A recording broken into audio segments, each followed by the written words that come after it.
Good afternoon, I'm Sia and I would like to present my study on how children can learn words with the help of classifiers.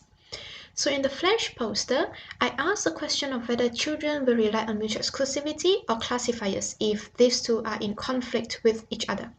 So before I continue, I would like to give an overview of how children use classifiers in Malay, a language that I tested in this study. According to Salihuddin and Winskell, Malay children actually learn classifiers at a later age, at around 6 years old, and they continue to learn classifiers as they grow older. So in this study, I had 4 conditions, and in each condition, children hear a classifier and a noun label. So an example would be a rod classifier pivot. In a match both condition, the classifier matches both the noun object and the familiar object, so it does not give any additional information. In a congruent condition, the classifier matches only the noun object, so it is congruent with mutual exclusivity, suggesting that the noun object should be the target. In the incongruent condition, the classifier matches only the familiar object. So according to mutual exclusivity, the noun object should be the target, whereas according to classifier, the familiar object should be the target. In mismatch both condition, the classifier does not match any of the objects. So again, it does not give any additional information. So what did I find? This table shows the novelty preference of children in each age group. So the responses, the proportion that is near 1 suggests that children were biased towards the noun object.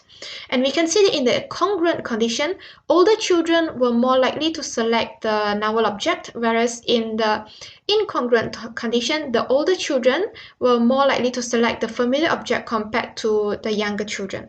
So from this, I can conclude that children do rely on classifiers when they select a target for noun labels. One may ask whether younger children actually understood the task.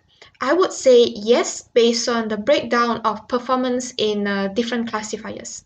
So if you look at batang, which is a classifier for long objects which are rigid, such as a rod-like object, a pencil, a river, or a stick, we can see that even younger children rely on classifiers. So this y-axis here refers to the difference between congruent and incongruent condition.